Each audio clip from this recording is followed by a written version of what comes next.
Olá a todos e todas, bem-vindos e bem-vindas a mais uma aula de Mecânica Clássica 1. Hoje eu pretendo discutir dois tópicos. Um deles se chama equação de Binet, que essencialmente é uma equação para forças centrais, que dada a força, a gente resolvendo essa equação obtém a equação polar da trajetória, o R como função de φ. Depois eu vou fazer alguns comentários também sobre o que a gente pode extrair dessa equação. E quero falar também da chamada equação de Kepler, que é uma equação que foi demonstrada pelo Kepler em 1609, no livro Astronomia Nova, e que nos dá, vamos dizer assim, a solução temporal do problema de Kepler. Então vamos começar com a equação de Binet.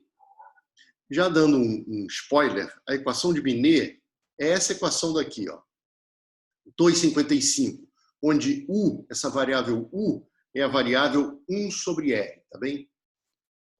É conveniente, como vocês vão ver, escrever a equação diferencial para U e não para R. E claro, tendo a solução do U, a gente inverte e tem a solução do R.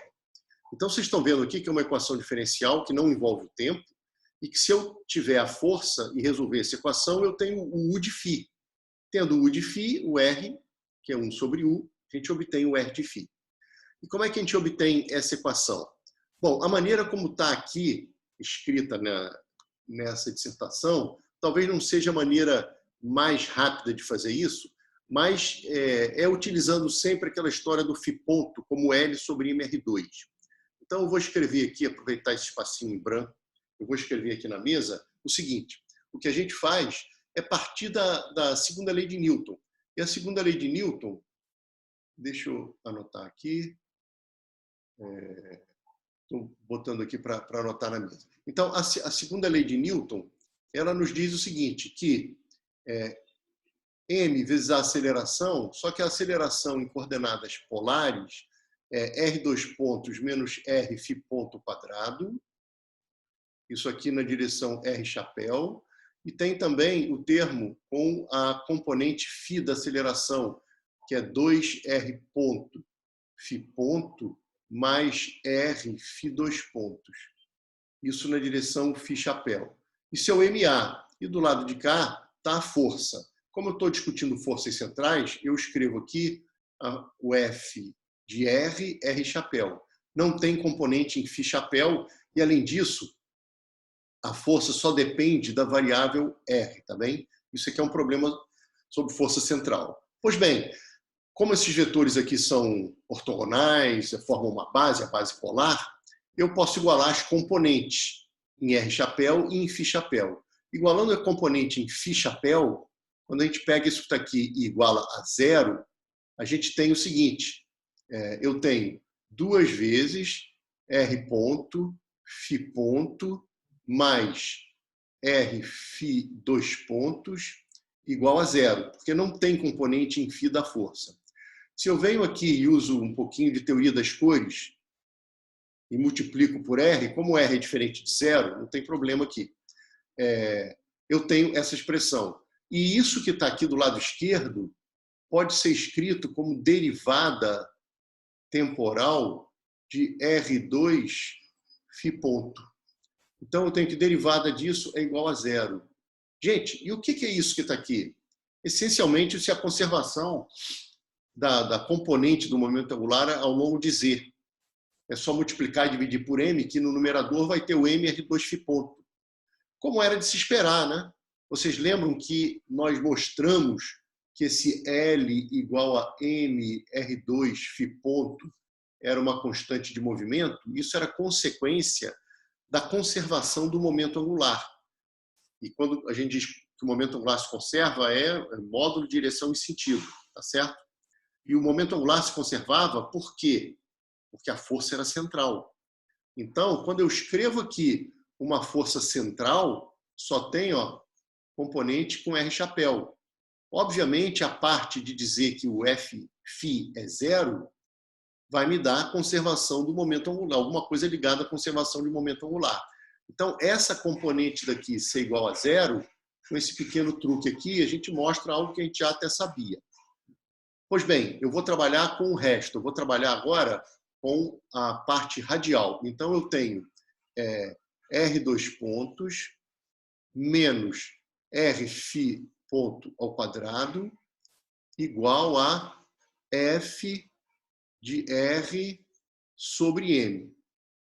E agora eu vou fazer uma mudança de variáveis, que eu falei que é muito conveniente. Então, a mudança de variáveis que eu vou fazer é, em vez de trabalhar com R, eu vou trabalhar com a variável U.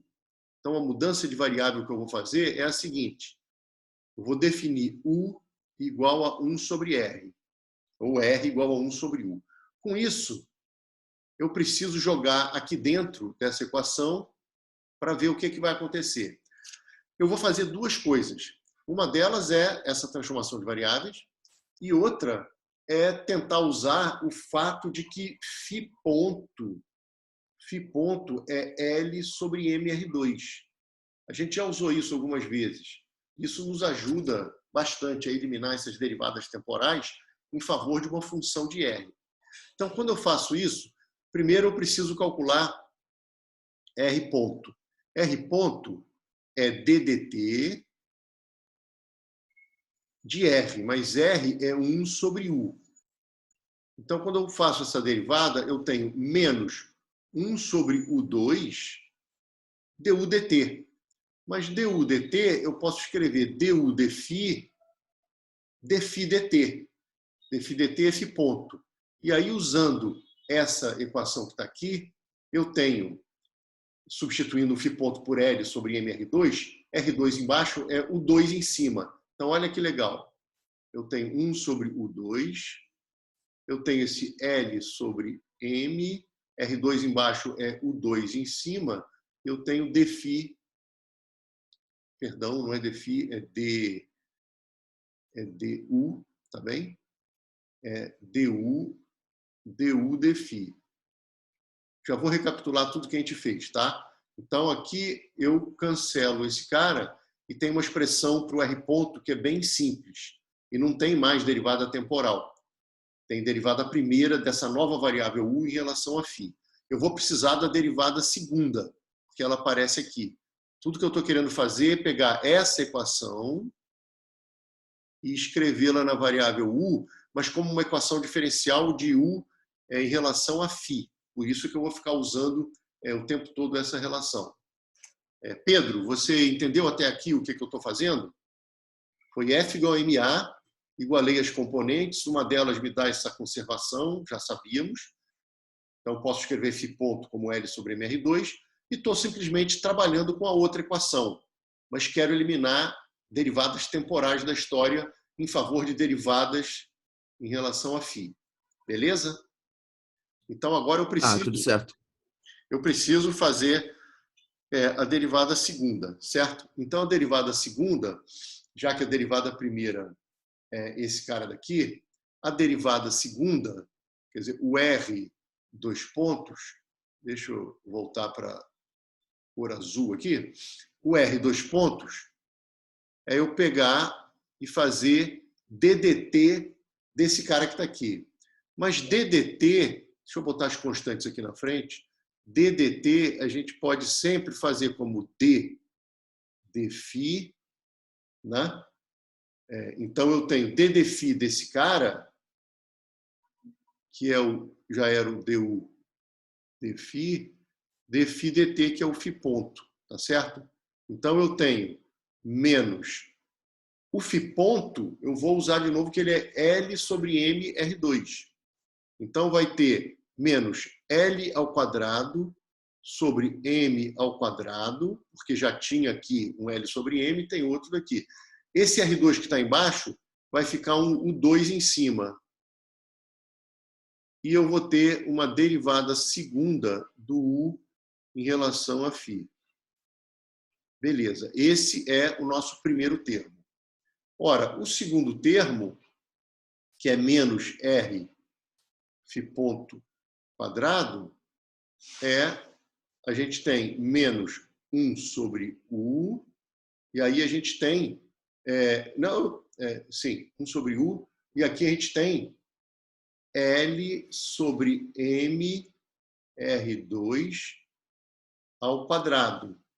Só que R2 embaixo é o 2 em cima, tá certo? Então, a gente vai ter o 4, mas tem um U embaixo, então fica o 3. Então, ficou menos L2 sobre M2, o 3, tá bem? Portanto, a gente já vai chegar na equação agora, tá? Então, portanto, nós temos o seguinte, eu vou substituir. O que eu vou substituir? Eu vou substituir o R ponto, que é esse cara daqui. Perdão, eu vou substituir o menos R φ ponto, que é esse cara daqui, ao quadrado, né? E vou substituir o R2 pontos, que é esse cara daqui, tá bem? E aí o que a gente obtém? A gente obtém o seguinte. Vamos lá, cadê esse cara? Está aqui. Então, eu tenho menos L2 sobre M2, U2, derivada segunda do U, em relação a φ. Não tem mais derivada temporal. E eu tenho menos L2 sobre M2, U3. E do lado de lá, nós tínhamos F de R. R é 1 sobre U. Então, eu pego a função F e no argumento boto 1 sobre U. Daqui para cá, o que eu vou fazer é multiplicar. Eu vou multiplicar a equação toda por menos M2 sobre L2, U2, tá bem? E o que a gente vai obter com isso? O U é diferente de zero, tá? Então, eu tenho o seguinte, eu estou multiplicando exatamente pela inversa desse cara que está aqui. Então, aqui vai ficar 1. Vai ficar a derivada segunda soltinha. Aqui sobra um U, mas sempre com sinal de mais do lado esquerdo, porque eu estou multiplicando por menos isso que está aqui. E do lado direito vai aparecer esse fator. Então, nós obtemos a famosa equação de Binet. Às vezes os livros não chamam por equação de Binet, é até mais raro do que eu imaginava. Para mim esse nome era comum, depois eu percebi que poucos livros usam, mas não importa. É a equação, vamos dizer assim, diferencial polar da órbita. Então a gente obtém essa equação. Olha que equação bonita e vocês vão entender por quê.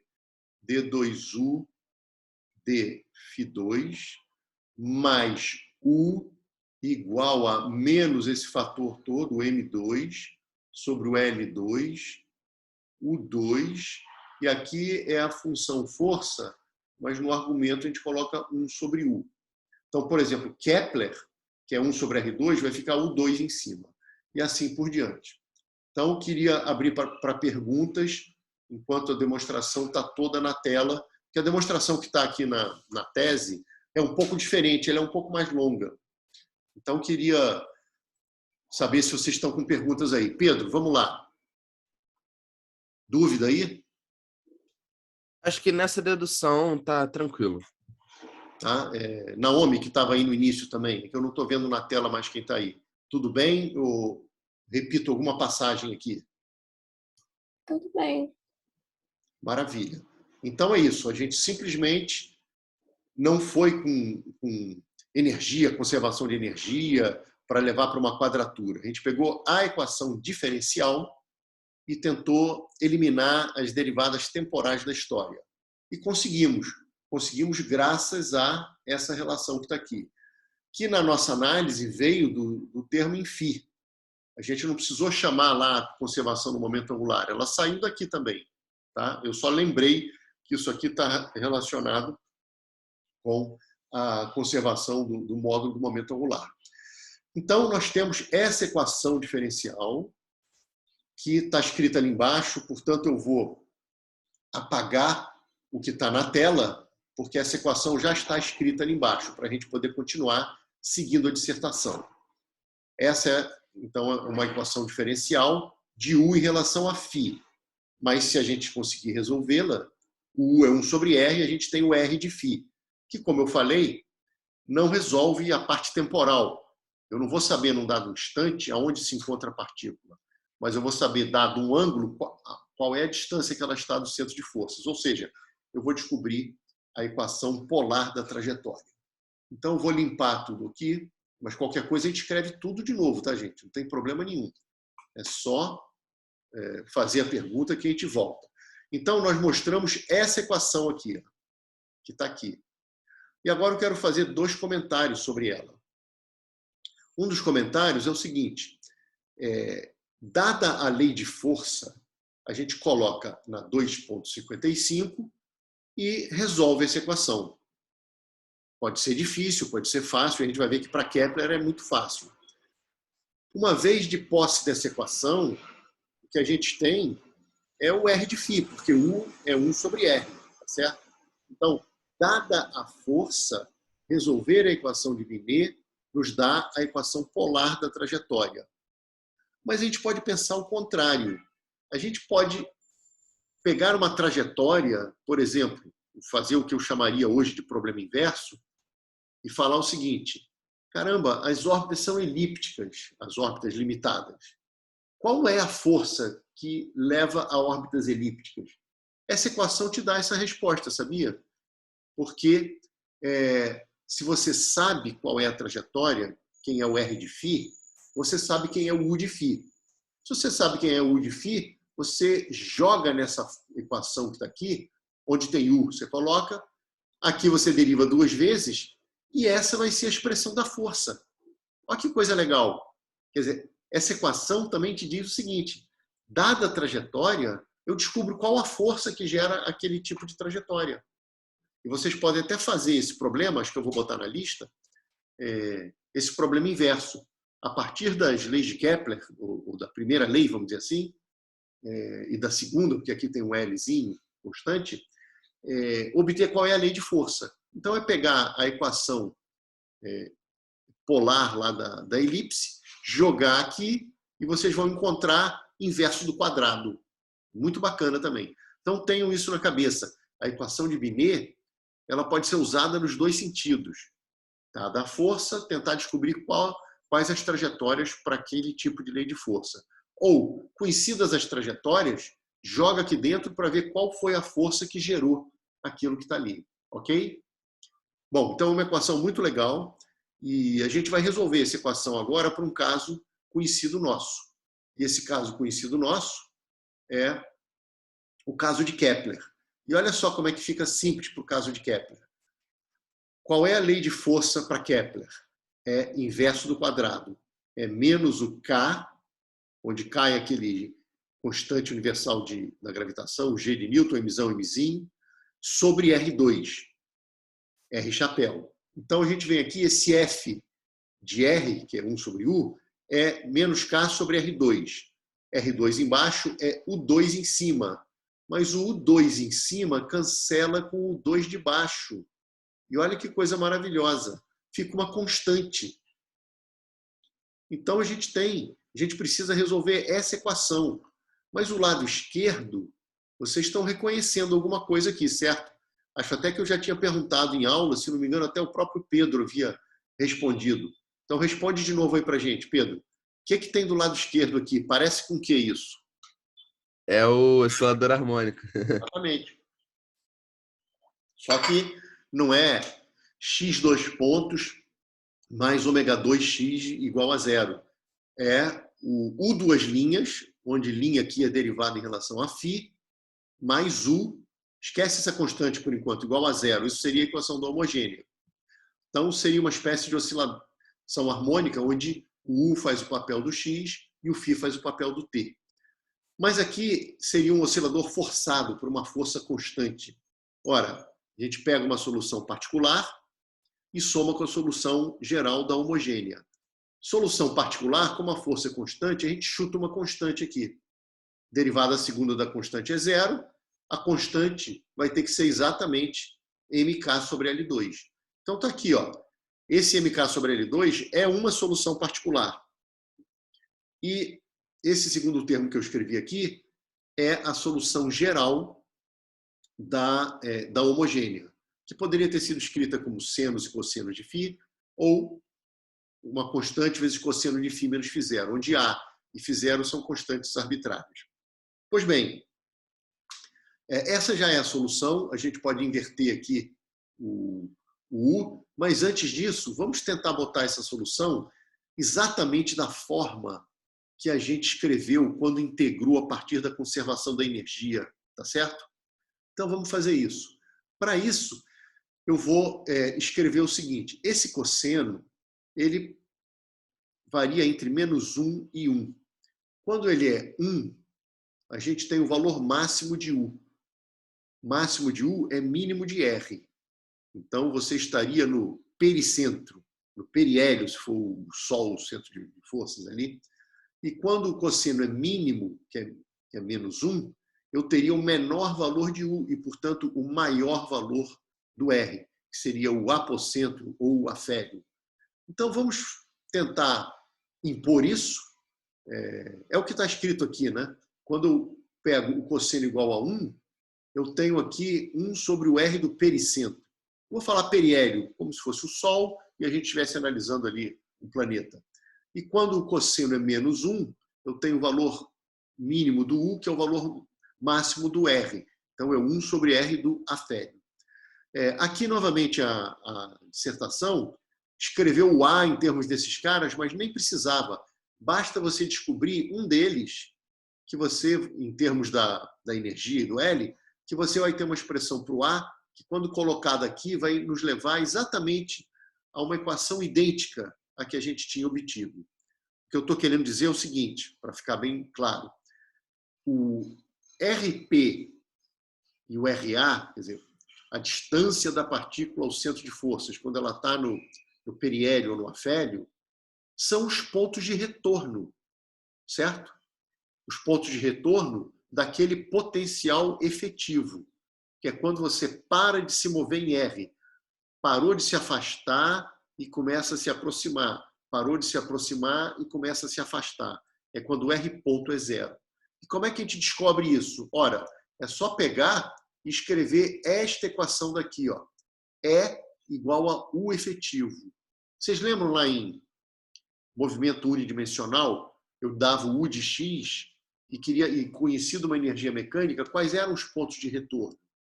Eles eram as raízes da equação E igual a U de X.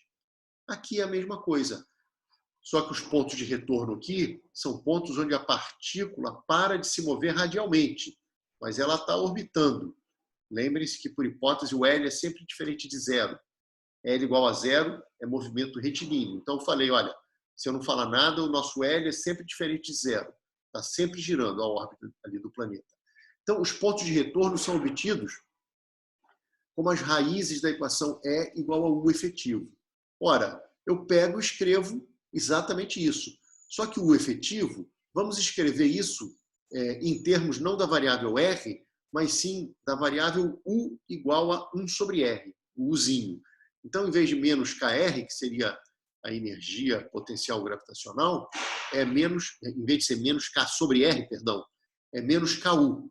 Em vez de ser L2 sobre 2mR2, vai ser L2, U2 sobre 2m. Quando eu igualo isso com E, isso aqui é uma equação do segundo grau. Bhaskara nele. Fórmula de Bhaskara nos dá as duas raízes. Ora, as duas raízes vão nos dizer os valores aqui do U, tá certo? O U máximo e o U mínimo, tá? Com isso, não sei se vocês estão lembrando, quando a gente resolveu a nossa equação por quadratura, quando a gente partiu da conservação da energia e integrou, apareceu exatamente essa constante que está aqui, que nós demos o nome de epsilon. Então, eu vou botar o mesmo nome nela aqui, epsilon. E esse epsilon teve o papel de excentricidade. Aqui eu estou dando esse nome de epsilon. Então, eu descubro que o maior U é mk sobre L, que multiplica 1 mais epsilon. E o menor U, mk sobre L2, perdão, que multiplica 1 menos epsilon. Com isso, é só comparar com uma dessas equações que a gente tira quem é o A. Tá? O A vai ser esse camarada daqui, o mk sobre L2 vezes epsilon. Quando eu coloco isso aqui, boto o mk sobre L2 em evidência, eu tenho exatamente a expressão que a gente havia obtido lá no passado. em alguma aula anterior aí, que era 1 sobre R igual a isso. A gente escreveu passando o R para cima, passando esses caras para o outro lado. Então, o R ficava L2 sobre MK no numerador, dividido por 1 mais epsilon cosseno de φ. E isso, como eu falei, é a equação de uma cônica. Aliás, eu fiquei devendo as cônicas, aquele resumo do Marcos Vinícius, vou fazer isso hoje, me desculpem. Então, essa é a equação de uma cônica, e uma cônica que, se o epsilon for 0, é órbita circular, energia mecânica negativa. Se o epsilon está entre 0 e 1, é uma elipse, e a energia mecânica está entre um valor negativo e 0. Depois, quando epsilon é 1, a gente tem uma parábola e a energia é 0. E quando a gente tem epsilon maior do que 1, temos as hipérboles e as energias são maiores do que 0. Como nós já havíamos feito, a gente botou meio que uma tabelinha assim. Então, repetindo o que eu fiz, vocês podem fazer com calma depois. Parece que tem muita conta, mas não. Tem pouquíssimas contas. Por quê? Porque o que eu fiz foi, pega a equação válida para qualquer força central. Bota aqui Kepler. Kepler é 1 sobre R2, é o 2 em cima, cancela. Caiu numa equação trivial. A solução dessa equação está aqui, 2,57. Eu apenas escrevi esse A em termos de energia e momento angular.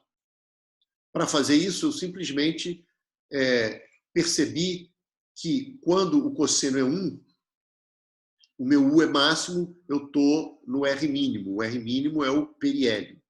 Quando esse cosseno é menos 1, eu estou no U mínimo, isso me dá o R máximo, que é o R do afélio.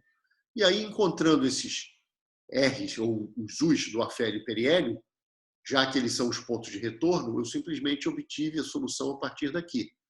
Escrevo as soluções e comparo 2,61 com 2,58 e tiro a expressão do A. Boto de volta aqui e cai exatamente na equação que a gente tinha para todo mundo ficar feliz. Bom, essa foi a solução de Kepler via equação de Binet. Ela foi bem mais simples, certo, gente? Do que aquela integral que a gente teve que fazer uma integração, mudança de variáveis, completar quadrado. Foi um pouquinho mais longo. Aqui não, foi direto, caiu numa equação tipo oscilador harmônico sob a ação de uma força constante.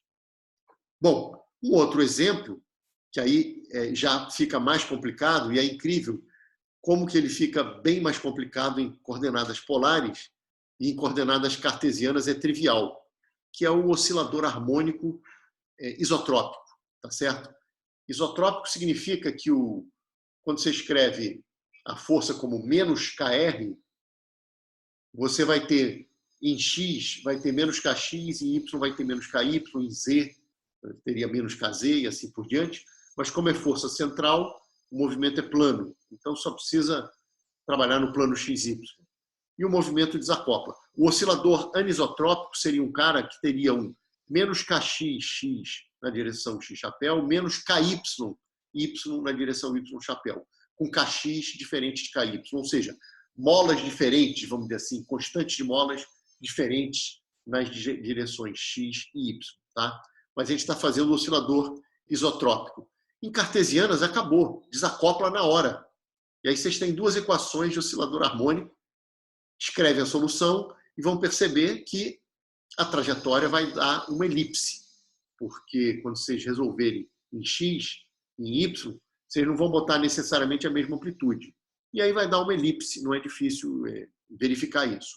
Em coordenadas polares, o problema fica mais difícil. Tá? Eu vou só botar o início dele e vocês vão reconhecer alguém. Então, vamos para o caso do oscilador harmônico isotrópico, que é esse daqui. Ora, o F de R é menos KR. R é 1 sobre U. Então, fica o F de 1 sobre U é menos K sobre U. Quando eu coloco isso na equação de Binet, a equação de Binet tinha um U2 embaixo. Está aqui, ó, U2 embaixo. Quando eu boto menos K sobre U, vai ficar o U3 aqui embaixo e vai ficar com sinal de mais. Então, nós obtemos a equação 2,64. Alguém está reconhecendo Ah, eu esqueci de falar o seguinte, gente. Esse lado esquerdo, que é um oscilador harmônico, o análogo da frequência angular aqui é 1. Aquele x2 pontos mais ômega 2x igual a 0, o ômega 2, quem faz o papel do ômega 2 aqui, é 1. Esse 1 está ligado com o fato da órbita fechar, tá? Porque quando eu giro, esse 1 é o cara que aparece aqui dentro desse φ. Ó. Quem multiplica o φ é 1. Isso faz com que, depois que o φ varie de 2π, como o cosseno é uma função periódica de período 2π, a órbita volta exatamente ao mesmo ponto, é uma órbita fechada. Se aqui dentro, multiplicando o φ, não tivesse 1, quando você varia o φ de um valor 2π, o argumento do cosseno não varia por 2π, varia pelo número que está aqui vezes 2π. Então, pode ser que a órbita já não feche. Ou seja, o fato de ser exatamente 1 aqui, ó, na equação de Binet, faz com que Kepler feche, tem a ver com o oscilador fechar também, mas isso eu vou deixar para discutir quando eu perturbar o problema de Kepler. Tá? Que aí vai ter precessão e vai ficar bem claro isso que eu falei. Mas eu já devia ter chamado a atenção para vocês que na equação de Binet, o lado esquerdo está aparecendo 1 aqui. E esse 1 faz com que aqui dentro do cosseno, né, o cosseno de ômega t lá na solução temporal do oscilador, aquele ômega aqui está sendo 1. Então, quem multiplica o φ, esse φ0 para ter a solução geral, é o número 1. E isso é importante, vai ser importante mais adiante. Tá? Eu esqueci de falar isso. Mas voltando aqui para o oscilador harmônico, quando a gente joga na equação de Binet, a gente obtém esse cara. Alguém reconhece um pouco essa equação? Pedro, você reconhece essa equação daí? Poxa, essa aí eu já acho mais difícil.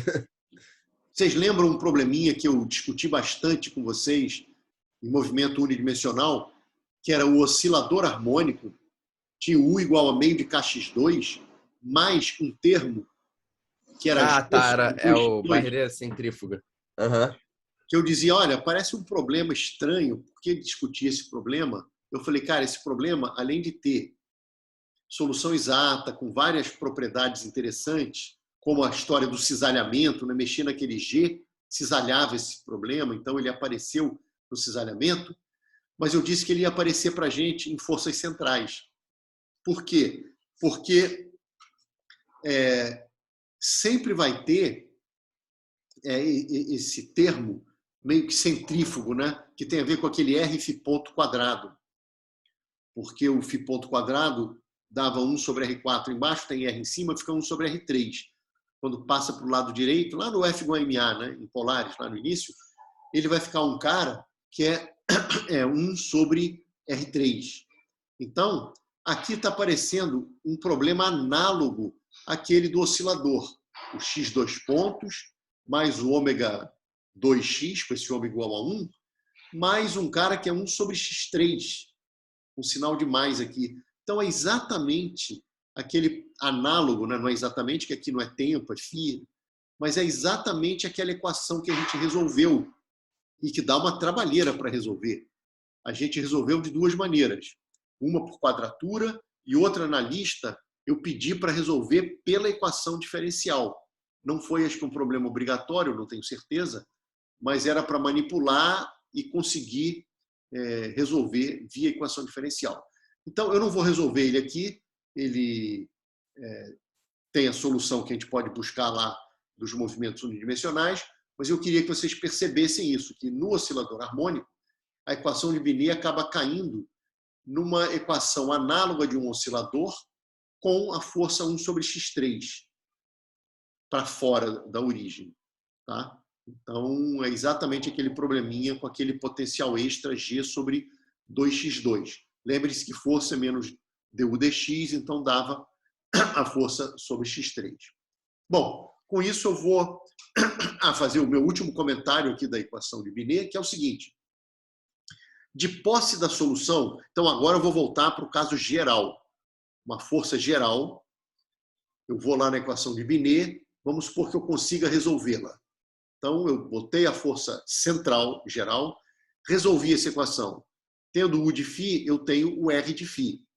Tendo o R de φ, eu posso escrever que L é M R2 φ ponto. Φ ponto é dφ dt. Passa dt para um lado, deixa dφ do outro, e onde tem R2 dφ, se você tem o R de φ, você integra. Então está aqui, ó, integrando o R de φ, de um φ inicial até um φ qualquer, a gente consegue relacionar o t com o φ. Então eu tenho t como função de φ, vamos supor que eu consiga inverter isso, tenho φ como função de t. Ora, se eu tenho φ de t e se eu tenho R de φ, eu também tenho R de t, porque é só fazer a função composta, R de φ de t. Então eu tenho φ de t e R de t. Gente, eu tenho as equações paramétricas do movimento, onde o parâmetro é o tempo. Então eu tenho a solução temporal. Ela é bem difícil de ser feita dessa maneira, mas eu só estou dando o caminho para vocês. Ou seja, sabendo o R de φ, eu simplesmente jogo isso no L, que é uma constante, igual a M R2 φ ponto. Φ ponto é dφ dt, passa dt para um lado, integra dos dois lados. É a equação 265. Então, esse seria um caminho para ter a solução temporal do problema. Ok? Gente, alguma pergunta? Porque eu vou mudar de tema agora. Alguma pergunta? Pedro, Naomi e quem mais estiver por aí, eu não estou vendo aqui os nomes. Tudo bem aí, Pedro? Tudo certo.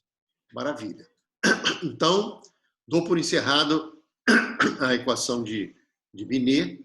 Por favor, olhem a gravação, a apostila, essa dissertação, e vai ter algum exercício, ou mais de um, lá na próxima lista. Então, agora vamos para o segundo tópico aqui que eu pretendo discutir hoje, que é a chamada equação de Kepler, ou equação de Kepler temporal.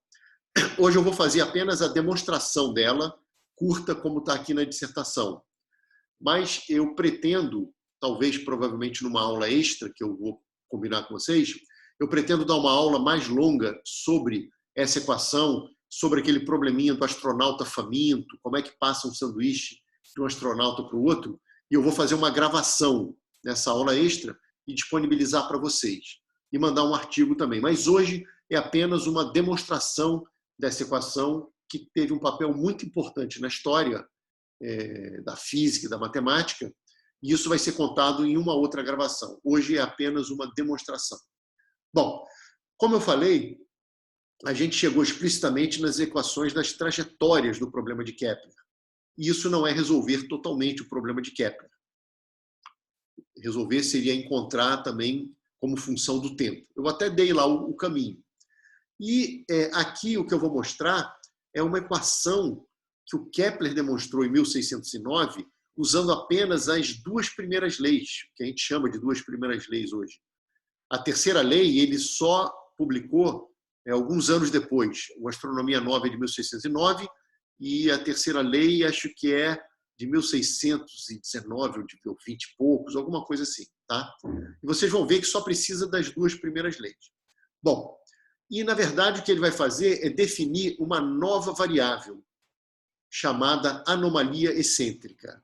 Eu vou chamar de psi. E anomalia é como eles chamavam ângulo naquela época. Então eu vou botar um desenho e, por favor, perguntem tudo, porque agora esse desenho é um desenho mais sutil.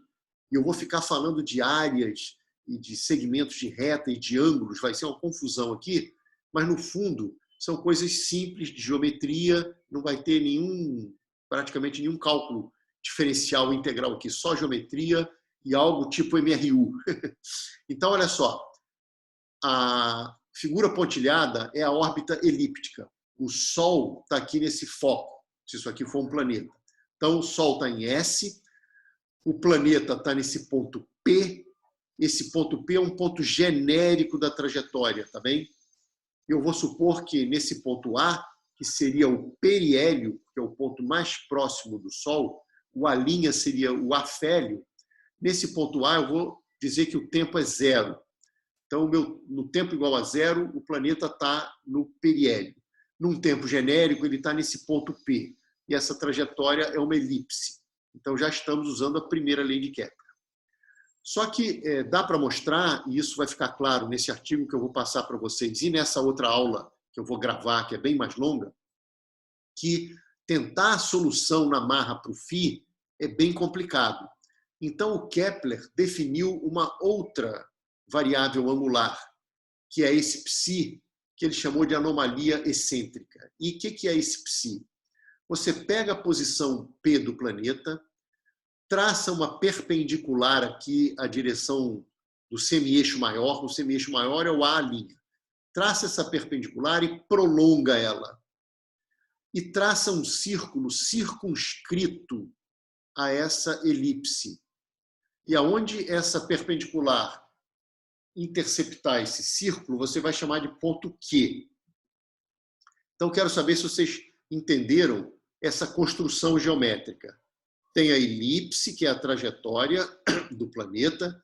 Num ponto genérico, o planeta está no ponto P.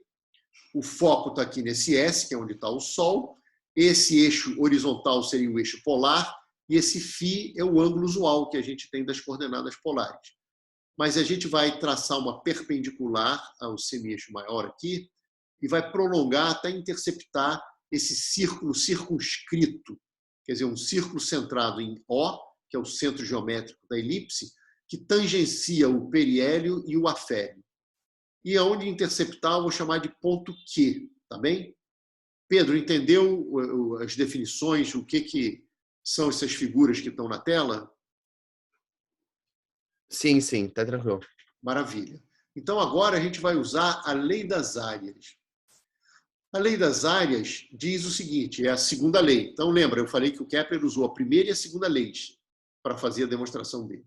A lei das áreas diz que o raio vetor varre áreas iguais em tempos iguais.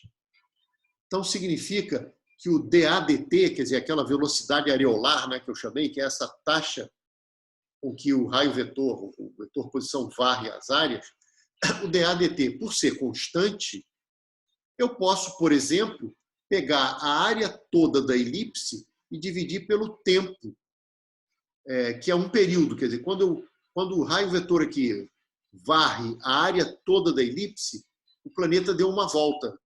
E isso demorou um período, que eu estou chamando de tau. Então, esse DADT, que é constante, é πab sobre tau. πab é a área da elipse, onde A é o semi-eixo maior e B é o semi-eixo menor. Isso são propriedades geométricas da elipse, tá? O pessoal conhecia. E a gente pode até calcular isso também. Mas aqui vamos só aceitar a área da elipse, que é πab. Daqui para cá, eu só multipliquei e dividi por 2. E 2π sobre tau, a gente vai chamar de ômega. Como tau é o período e 2π é uma volta, no fundo esse ômega é como se fosse a velocidade, é o φ ponto médio, né? Porque num período ele girou 2π. Só que o φ ponto ele não é constante, porque numa órbita elíptica o R varia. Vocês lembram que o φ ponto é L sobre mR2? Variou o R, varia a velocidade φ ponto angular ali.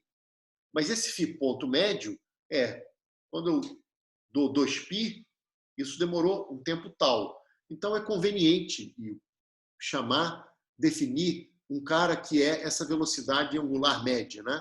Então 2π sobre tau é essa constante. Chamei por conveniência, não precisava, mas chamei, tá? Então daqui para cá eu só multipliquei e dividi por 2, e onde tem 2π sobre ômega, eu escrevo ômega, tá? E o pessoal chamava de anomalia média esse ômega t, tá? Porque esse ômega t é pegar a velocidade angular média, eu peguei 2π sobre tau, se eu multiplico pelo t, é o tempo que teria girado se estivesse andando com a velocidade angular média. Então o pessoal chamava isso de anomalia média. Mas esqueçam esses nomes.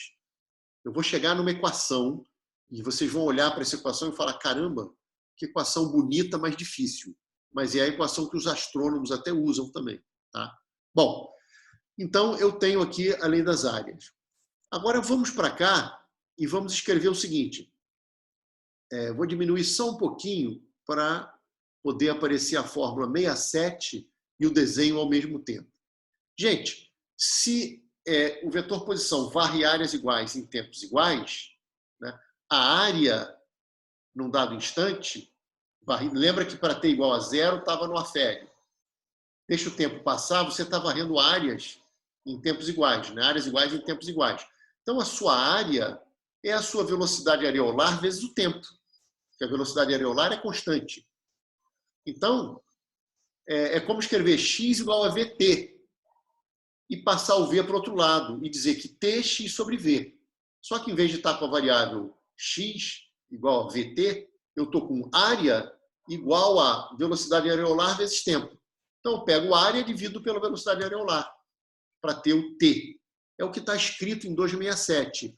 A área varrida, desde o tempo 0 até o tempo t, é a área varrida quando o planeta foi do afélio A, periélio A, até o ponto P, tá certo? Então, é essa área daqui, ó, entre a semirreta AS, a semirreta SP e esse arco de elipse. Então, esta área que eu estou chamando de área ASP, está sendo a minha anotação, ó, ASP. Essa áreazinha daqui, eu divido ela pela velocidade de giro, eu tenho um instante em que ela se encontra aqui. O que eu fiz foi algo do tipo x igual a vt, tx sobre v. Só que em vez de x é área. Em vez de ser v, que é x ponto, é o a ponto, é o dA dt. Pedro, até aí tudo bem? Tudo certo.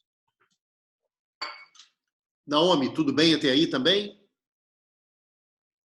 Ok. Maravilha. Então, eu tenho... Lembre-se que eu estou querendo relacionar... desculpa, gente. Eu falei do desenho e o mais importante eu não falei, que foi, tendo esse ponto Q, liga ele ao centro da elipse, o centro geométrico da elipse, que é o centro do círculo circunscrito a esse elipse também, e eu vou definir o ângulo psi, que é o ângulo que existe entre o eixo maior, o eixo polar, né, e a semirreta OQ. Esse ângulo, o Kepler chamou de anomalia excêntrica. É o ângulo psi. Ele não é igual ao ângulo φ. Eles, nessa figura, nessa posição, até parecem tão um pouco parecidos, mas só para vocês terem uma ideia, se eu traçar uma perpendicular aqui, passando pelo S, o ângulo φ, o planeta vai estar fazendo 90 graus, né? E se eu prolongo isso e bato nesse círculo, o ângulo psi, que é a anomalia excêntrica, que seria esse, não é 90 graus. Então, esses ângulos não são iguais. Eles podem ser parecidos em algumas posições do planeta, mas eles não são iguais. Então, esse psi é a tal da anomalia excêntrica. E que o que o Kepler quer fazer é relacionar o tempo não com o φ, mas com a anomalia excêntrica psi. Certamente ele pensou nisso, porque naquela época você só sabia lidar com poucas coisas, com MRUs, com MCUs, né? Por isso é que ele criou esse círculo circunscrito, falou da anomalia média e tudo mais, né? Então, o que ele vai querer relacionar é o T com o psi e não com o φ. Bom, então voltemos para a fórmula 267. Eu tenho que a área ASP é igual a o dA dt vezes o t. Então, o dA dt é constante, divide pelo dA dt, é o que está escrito em 267. Então, o tempo, um instante de tempo na posição genérica P, é a área varrida ASP, dividido pelo velocidade areolar, que está escrito aqui em cima, que é esse meio de ômega AB. Então, está aqui, ó, meio de ômega AB. Agora, eu vou relacionar essa área ASP, e esse é o ponto mais delicado, mas é só geometria. Eu vou relacionar essa área daqui. Vocês conseguem ver bem o meu mouse? Pedro, consegue ver o meu Sim, dá cálculo? para ver, dá para ver, dá para ver. Tá. Então, olha, essa área daqui, ó, ASP, que é isso que está aqui, ó, o cara estava na posição A, periélio, foi até o ponto P. Eu vou relacionar essa área com uma outra área que tem a mesma base AS, mas é a área ASQ. Então, é segmento AS, segmento SQ e esse arco de círculo daqui. Isso vai ser muito bom, vai ficar claro porque no finalzinho da demonstração, que faltam 5 minutinhos para terminar, tá? Mas, por enquanto, aceitem que eu quero simplesmente relacionar essa área com essa outra área daqui. É porque essa outra área vai ser a área de um setor circular, que a gente sabe muito bem calcular, menos a área de um triângulo, que a gente também sabe calcular. Por isso que o Kepler tentou relacionar uma área complicada, que tem a ver com está girando ali na elipse, com uma outra área, que é esse ASQ, que aparentemente se fala, caramba, por que ele fez isso? É porque o ASQ, essa área aqui, ela é a área de todo o setor circular, menos a área de um triângulo. E isso ele vai saber escrever. Bom, para relacionar a área ASP, que é essa varrida aqui pelo vetor posição do planeta, com a área ASQ, a parte mais fundamental para mostrar a relação dessas áreas é mostrar que esse NP, que é esse Y daqui, é a coordenada Y da elipse, do ponto na elipse, é igual a B sobre A, B semeixo menor, A semeixo maior, vezes o NQ. Esse NQ nada mais é do que o Y do círculo. Então, ó, quando eu escrevo equação de um círculo de raio A, é x2 mais y2 igual a A2. Né? Então, eu tenho a equação desse círculo daqui de raio A. Que esse raio OQ é Azinho, porque o semieixo da elipse é Azinho. Então, esse raio é Azinho. E a equação de uma elipse é x2 sobre A2 mais y2 sobre B2 igual a 1. A e B são, respectivamente, semieixo maior e semieixo menor. E este y daqui, da elipse, é o NQ. E esse y daqui é o NP. Então, quando eu puser aqui em cima, vou para a mesa um instantinho aqui, rapidinho. Quando eu venho aqui e coloco o NP, esse carinha, e aqui eu coloco o NQ, passa para um lado, passa para o outro, a gente tira daqui, né? Passa o x2 para lá, fica A2 menos x2. Extrai a raiz, aí você tem que o NP, que estava ao quadrado, vai ficar raiz quadrada do A2 menos x2. Coloca o A2 em evidência, sai como A, aqui fica 1 menos x2 sobre A2. Da mesma maneira, como vocês fizerem isso aqui, passa para o lado de cá o x2 sobre A2, vai para o lado de lá, extrai a raiz e joga o B lá para cima. Então, vocês vão ter que o NQ é igual a B vezes a mesma raiz.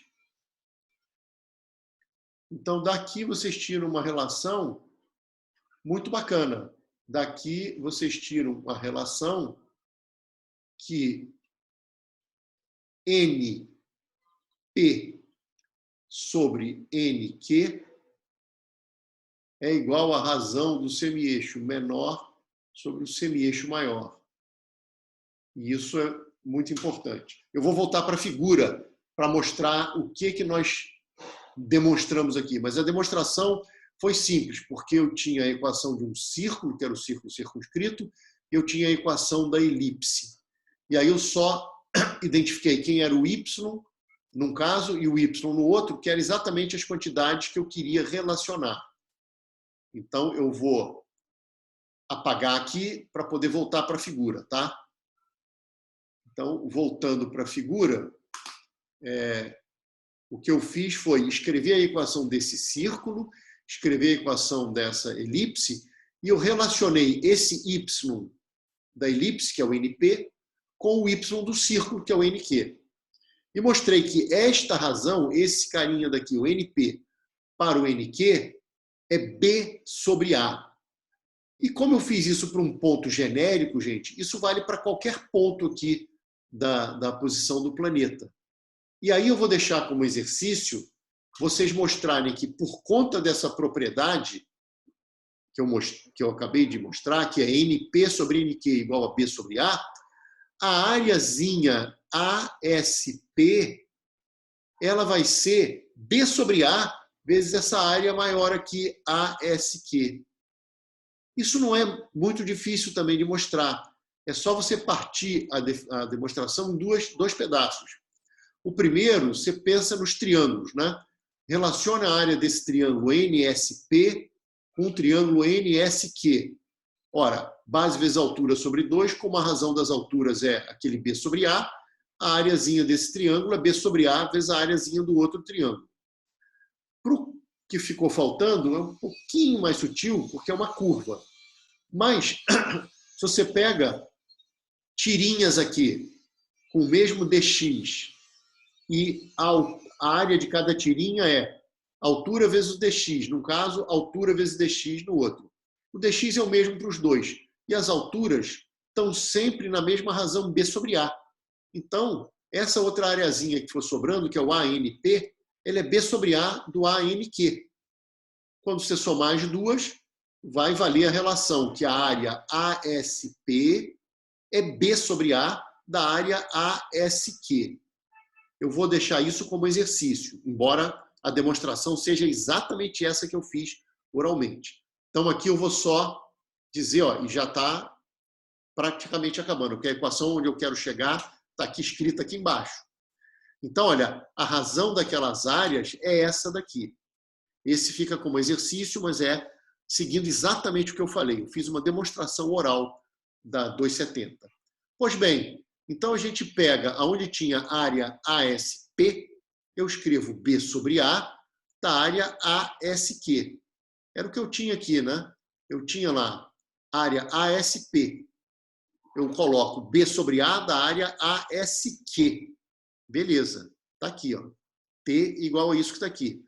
Agora a gente vai para a figura e percebe o seguinte, essa área aparentemente complicada, porque está fora aqui do centro, né? ASQ, essa área daqui, ela é a área de todo o setor circular menos a área do triângulo SOQ. Pedro, acompanhou isso? Ó? A área de ASQ, que é esse pedaço aqui, ela é igual à área de todo o setor circular menos a área do triângulo SOQ. De acordo com isso? Ou ficou confuso? Tá tranquilo, é esse triângulo torto aí, né? Esse triângulo SOQ. Sim, né? sim, sim. Somado Beleza. com a área ASQ, que é a que eu queria, dá a área do setor circular. Gente, área de setor circular, lembra que o dA era meio de R2 dφ? É só integral dφ, porque o R é constante. Então, vai ser, aqui, ó, o que eu falei, a área do setor circular menos a área do triângulo. A área do setor circular é meio do raio ao quadrado vezes o ângulo, que é o π, que é a anomalia excêntrica. E a área do triângulo é base vezes altura sobre 2. Então, a gente vem aqui, a base é SO. Como o S está no foco da elipse e o semi-eixo maior é A, essa distância é epsilon vezes A. A distância da origem até o foco é a excentricidade vezes o semi-eixo maior. Propriedade que a galera já conhecia nessa época. Quando a excentricidade vai a zero, virou o círculo, porque essa distância ficou zero. Tá? Pois bem, então, base é epsilon vezes A. E a altura vai ser o A, que é esse cara, seno do π. Entendeu? Para dar a altura desse triângulo SOQ. Então, a área desse triângulo é meio de área da base, que é A vezes epsilon. Altura é o raio, que é A seno de π, que é o que está escrito aqui. Ó. Meio de base, que é o 1 dos A's vezes o epsilon, vezes altura, que é outro A, vezes seno de π.